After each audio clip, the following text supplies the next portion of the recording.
J'espère que vous allez bien, j'espère que vous vous portez bien. Vous savez, un président de la République, c'est le symbole d'un pays. On peut ne pas aimer Abdelmadjid Tebboune. On peut ne pas être d'accord avec lui. On peut le contester. On peut ne pas lui reconnaître une légitimité, mais n'en demeure pas moins. Tant qu'il est président, c'est le symbole d'un pays.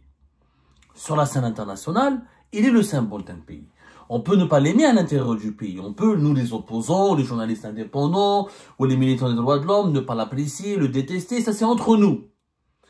Mais à l'échelle internationale, Abdelmadjid Tebboune, c'est un symbole du pays. Ce qu'il dit, ce qu'il évoque, ce qu'il déclare, ce qu'il fait, son comportement, et qu'il engage à la fois les 47 millions d'Algériens, il engage l'Algérie tout entière, et un impact, ou produit un impact sur ses intérêts suprêmes, géopolitiques, diplomatiques, économiques, etc.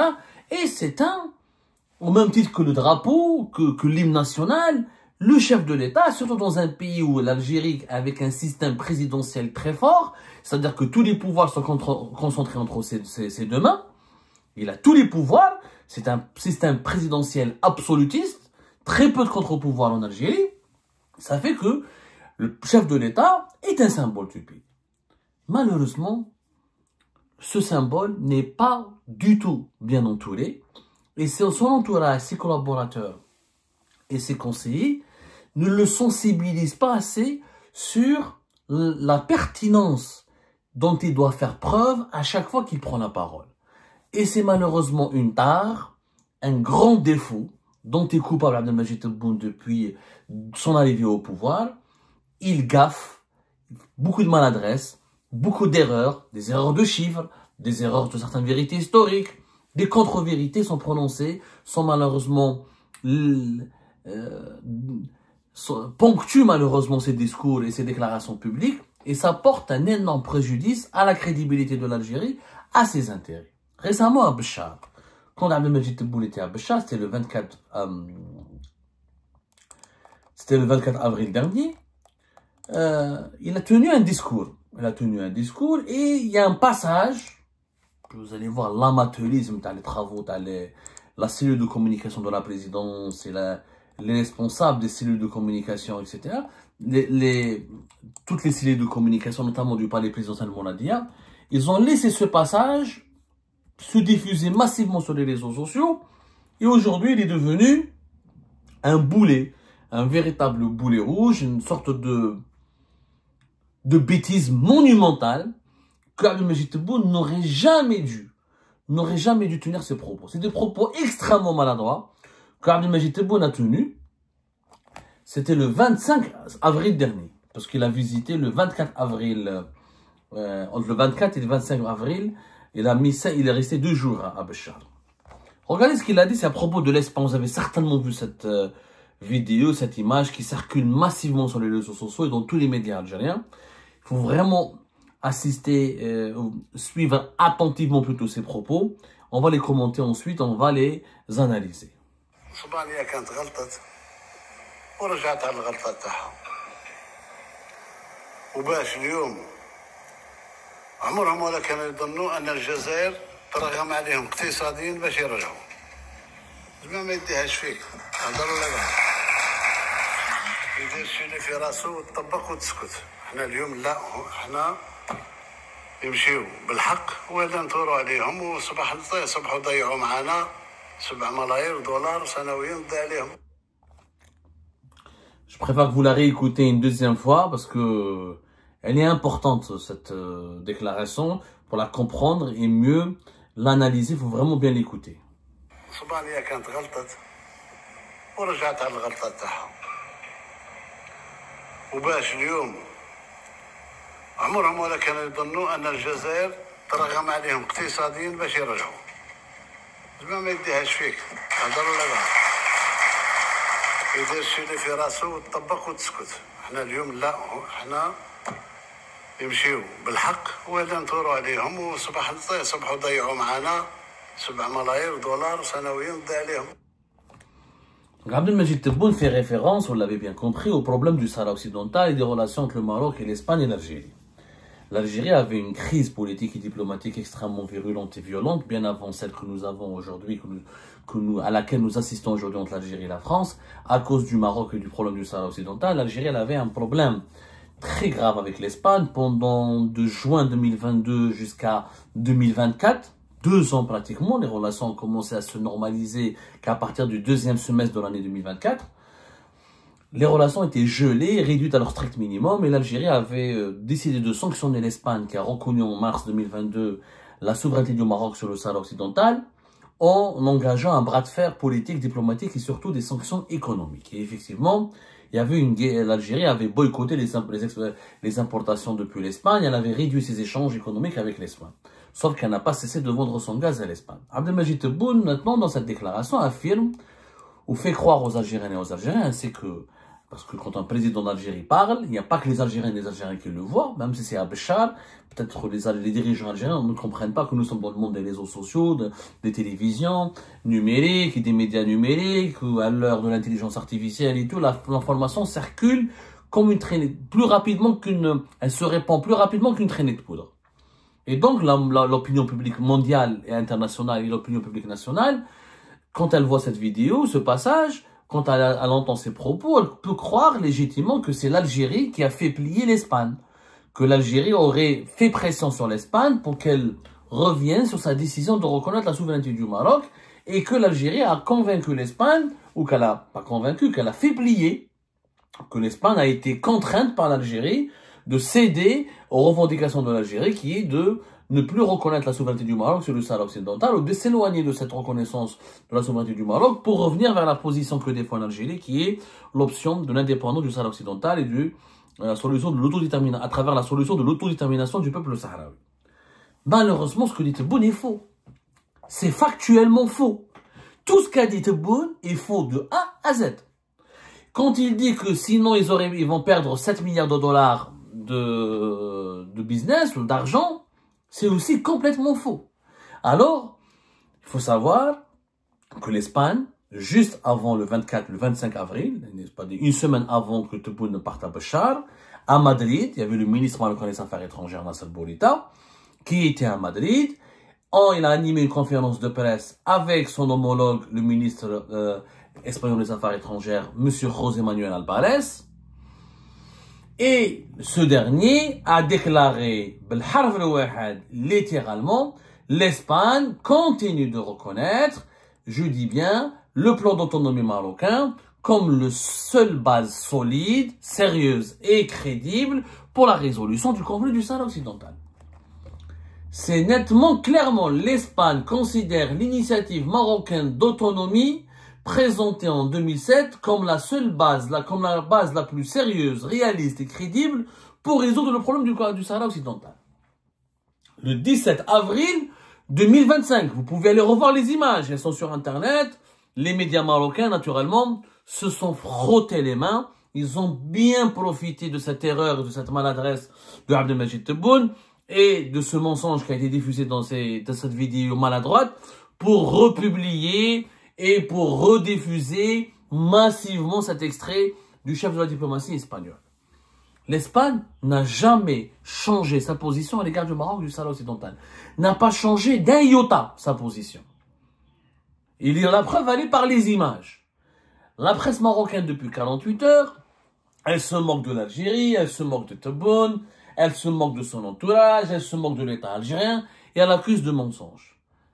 Pourquoi le chef de l'État n'a pas d'équipe qui l'entoure pour lui dire « Monsieur le Président, vous vous êtes trompé, cette partie de votre discours n'aurait pas dû figurer, même s'il est trop spontané Tebboune et qu'il ne fait pas attention, il ne prend pas de notes et qu'il a déconné, ça lui arrive de déconner, c'est un président à son âge, il est âgé, etc., débordé, dépassé, il est passionné, c'est quelqu'un qui agit sous l'émotion, il a fait une bêtise, normalement il a des équipes.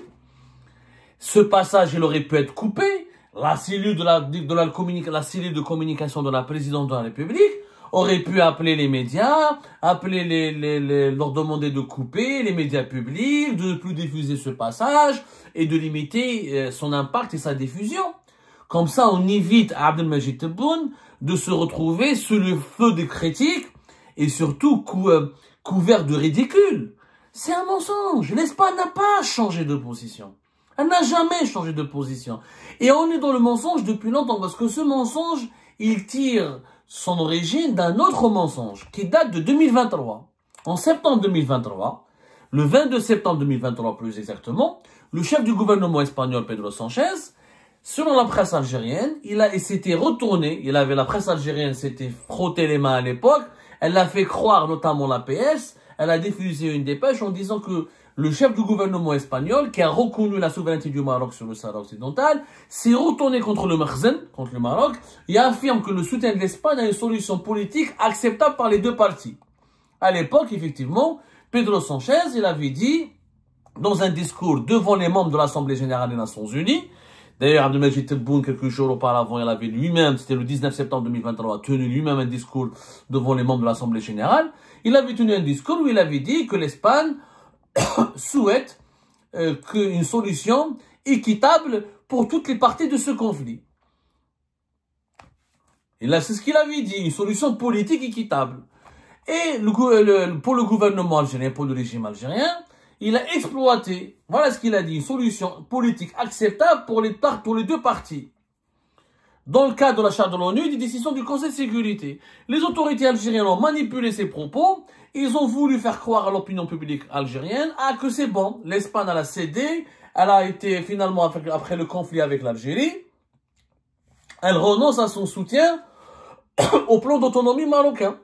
Donc, elle aurait gelé ou elle aurait remis en cause sa reconnaissance de la marocanité du Sahara occidental. Ce qui est complètement faux. Devant le Conseil de sécurité de l'ONU, devant les membres de l'Assemblée Générale des Nations Unies, l'Espagne a parlé d'une position de principe de la communauté internationale. Elle a dit, pour le bien de la communauté internationale, ça serait bien qu'il y ait une solution politique acceptable. Mais elle-même, sa position elle-même, elle l'a jamais changée. Avant septembre 2023, après septembre, il y a eu plusieurs délégations espagnoles, plusieurs délégations marocaines, José Manuel Alvarez, le chef du gouvernement lui-même, Pedro Sánchez, ils l'ont déclaré à maintes reprises. Nous sommes toujours avec l'autre plan d'autonomie marocain, à savoir la reconnaissance de la souveraineté du Maroc sur le Sahara occidental. Ça n'a jamais changé. Cette déclaration de fin septembre 2023, elle a été prononcée dans le cadre des Nations Unies, dans le cadre d'une solution négociée par les Nations Unies. Or, la solution proposée par l'Espagne est le plan d'autonomie et la reconnaissance du Maroc. Donc, on a sorti les propos de Pedro Sánchez de leur contexte, alors que lui, il parlait de l'ONU, qu'il parlait de l'engagement et des efforts des Nations Unies pour résoudre ce conflit, et on a voulu faire croire que soi-disant, que l'Algérie, elle a fini par gagner son bras de fer, et comme ça, l'Algérie, c'est comme ça que l'Algérie, fin novembre 2023, elle a décidé de nommer un ambassadeur, mais les relations sont toujours restées gelées. D'ailleurs, en février 2024, le ministre des Affaires étrangères espagnol devait venir à Alger. Il n'est pas venu parce que l'Algérie a voulu lui exiger une déclaration favorable à la position algérienne dans le Sahara occidental. Il lui dit non. Il lui aura dit non, on vous a déjà dit, on ne change pas de position, on maintient notre reconnaissance de la souveraineté du Maroc. C'est comme ça ça c'est une position qui relève de la souveraineté de l'Espagne, on vous demande de respecter notre souveraineté. Il n'est pas venu, il n'y a pas eu de réconciliation. Plus tard, les rapports, juste après la crise avec la France, comme les autorités algériennes ne pouvaient pas avoir deux crises simultanées avec la France et l'Algérie, et comme l'Algérie voulait sanctionner les intérêts économiques de la France, on a desserré les taux sur les intérêts économiques espagnols et on a repris les échanges économiques avec l'Espagne. Des échanges économiques qui ont commencé à reprendre progressivement à partir de 2024, puisque l'impact de ces sanctions économiques sur l'Espagne ont été préjudiciables et extrêmement coûteuses pour l'économie algérienne elle-même, l'Espagne étant parmi le 3e client de l'Algérie et parmi les 5 fournisseurs importants de l'Algérie, dans les filières de la volaille, dans l'aliments de bétail, les matériaux de construction, les produits industriels, c'est un fournisseur important de l'Algérie. Se priver des entreprises espagnoles et des importations depuis l'Espagne a causé une poussée inflationniste importante sur les marchés algériens et là, il a compliqué la vie aux entreprises algériennes qui étaient les partenaires d'entreprises espagnoles. C'est ça la vérité. Quant aux chiffres, tu as les 7 milliards de dollars. C'est complètement faux. Il n'y a jamais eu des 7 milliards d'euros d'exportation de l'Espagne vers l'Algérie. L'Espagne a toujours exporté entre 3 et 4 milliards d'euros vers l'Algérie. Il faut savoir que 7 milliards d'euros, ça représente la totalité des échanges économiques entre l'Espagne et l'Algérie. Ce n'est pas la même chose. Malheureusement, encore une fois, la parole présidentielle, elle perd de sa valeur quand on prononce de telles fake news, de telles contre-vérités.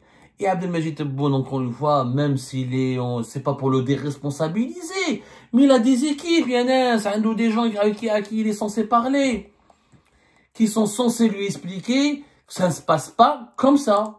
Il faut savoir que les échanges économiques entre les deux pays, l'Algérie a exporté effectivement en 2023 vers l'Espagne 6,7 milliards d'euros. Pourquoi? Parce qu'en 2023, en 2022, les prix du gaz étaient élevés. Donc on a gagné. Mais quand les prix du gaz sont bas, nos exportations diminuent, la valeur de nos exportations. Il faut savoir qu'en 2014, le volume d'échange entre l'Algérie et l'Espagne était de presque 15 milliards de dollars. Pourquoi? Parce qu'à l'époque, les prix du pétrole étaient élevés, et c'était avant le choc pétrolier de 2014, et donc les prix du gaz étaient d'ailleurs aussi élevés, parce qu'ils sont indexés généralement sur les prix du pétrole, et qu'on avait exporté vers l'Espagne pour l'équivalent de presque 10 milliards de dollars. En 2013, on a exporté vers l'Espagne plus de 10 milliards de dollars. 99-98% de nos exportations vers l'Espagne, c'est du gaz, via les gazoducs que nous avons avec l'Espagne, et un peu de pétrole et les dérivés des hydrocarbures. Donc, quand le gaz et le pétrole et leurs prix sont élevés, nous avons des échanges économiques et commerciaux importants avec l'Espagne, qui étaient de 14 et 15 milliards de dollars en 2013 en 2014. Mais quand les prix du pétrole et du gaz ont chuté, entre 2017 et 2016, les échanges ont été de 7 milliards de dollars. Mais 7 milliards, c'est quoi? C'est importation plus exportation. On exporte 4 milliards de dollars vers l'Espagne et on importe 3 milliards de dollars depuis l'Espagne. C'est ça. Mais on ne vend pas à l'Espagne pour 7 milliards. On a vendu plutôt les Espagnols n'exportent pas vers l'Algérie 7 milliards de dollars. Au contraire, c'est nous qui sommes on est plus dépendants de l'Espagne. Parce que si l'Espagne n'achète pas notre gaz, on ne va pas gagner beaucoup d'argent. D'ailleurs, dans ce bras de fer avec l'Espagne, on n'a jamais arrêté le gaz. Les autorités algériennes, Abdelmajid Tebboune, il a dit une fois, nous on avait un problème avec les dirigeants, on va pas stopper le gaz pour ne pas punir la population espagnole qui n'a rien fait contre nous. C'est un argument populiste. En réalité, tu peux pas ne pas vendre du gaz parce que c'est des contrats à long terme. Si tu arrêtes ton contrat, tu seras obligé d'indemniser ce pays, ça va te coûter très cher. Et l'Espagne, c'est notre deuxième client. C'est le deuxième client du gaz après l'Italie. Est-ce qu'on peut se permettre de ne pas vendre 6 à 7 milliards de dollars à l'Espagne? On ne peut pas se permettre. Parce que nous, on a besoin de cet argent pour développer notre pays, pour construire notre pays. 92 à 94% de nos exportations, c'est des gaz et le pétrole. Donc en réalité, on a bien compris qu'on ne pouvait pas se permettre de ne pas vendre du gaz à l'Espagne. Parce qu'on a besoin. Donc on a des intérêts mutuels, on est interdépendants. Mais à travers une telle déclaration, elle est provocante. Elle est insultante à l'égard de l'Espagne. Imaginez les dirigeants espagnols regardent ça. Ils vont se dire quoi? Ils vont se dire que Tebboune est en train de nous insulter. Il est en train de nous dénigrer. Il est en train de nous diffamer. On est des pions. C'est-à-dire que Tebboune affirme qu'il manipule les dirigeants espagnols. Que lui, il a fait plier l'Espagne, qui est quand même la 4e puissance économique de l'Union européenne, qui fait partie des 20 pays les plus riches du monde. Et c'est l'Algérie qui l'a fait plier. Comment voulez-vous que les Espagnols ne prennent pas mal cette déclaration? Est-ce que cette déclaration, elle risque sur le plan diplomatique de compromettre les bonnes relations avec l'Espagne? De porter un préjudice aux bonnes relations avec l'Espagne? Alors que nous, on s'est réconcilié avec l'Espagne, on a tourné la page. Une telle déclaration, c'est quand même terrible. Elle est vraiment, elle est préjudiciable. Elle est vraiment pas du tout amicale. Elle est très hostile. Elle est inamicale. Elle est même irrespectueuse. Quand tu déclares dans un discours public, c'est moi qui a fait plier, c'est à cause de moi, on leur a fait, ils ont eu peur de nous, ils ont changé de position. Ce qui n'est pas vrai. Ce qui n'est pas vrai. Parce que le 17 avril, il faut juste revoir le 17 avril, José Manuel Alvarez a dit voilà, nous continuons à soutenir le plan d'autonomie marocain. Donc c'était au moins vrai. Même si c'était vrai, ça se dit pas comme ça. Tu vas pas le dire devant les gens, moi j'ai fait plier, j'ai arraché. Tu pousses les Espagnols à te rebeller, à revenir à te contester, à s'énerver, tu perds un partenariat. Ce que tu as gagné comme acquis politique, tu risques de le perdre. C'est pas comme ça qu'on gère les intérêts diplomatiques d'un pays. C'est pas comme ça qu'on gère les relations aussi stratégiques avec des pays aussi importants que l'Espagne. L'Espagne, la France, l'Italie, ça c'est des pays importants pour l'Algérie. Ce sont nos principaux clients et nos principaux fournisseurs. Tu vas pas les insulter. Tu vas pas leur manquer de respect de cette manière. Et si le président s'est trompé, normalement il a des équipes, il coupe la vidéo, coupez. Et que vous savez censurer, vous pouvez pas censurer. C'est une bêtise, il faut la censurer. C'est un homme, il a commis une bêtise. Il faut la rattraper. Au moins, ils l'ont diffusé pour provoquer les Marocains et les Espagnols. Ah, la réaction. Ah, la presse marocaine, ça fait 24 heures. Oui, elle parle que de Tebboune, de ses bêtises et de ses mensonges. Qu'est-ce que vous avez gagné? J'espère que les autorités espagnoles ne vont pas prendre très mal cette déclaration maladroite et irrespectueuse. Et j'espère que nous n'allons pas avoir encore une nouvelle crise diplomatique avec l'Espagne, alors que nous sommes déjà en pleine crise diplomatique avec la France. Ce sont des pays importants pour nous, des pays alliés, des pays amis, avec lesquels on a beaucoup d'intérêts. Il faudrait solidifier notre amitié avec ces pays-là, au lieu de la compromettre ou de la saboter, si on est vraiment des vrais patriotes soucieux de l'intérêt général de l'Algérie.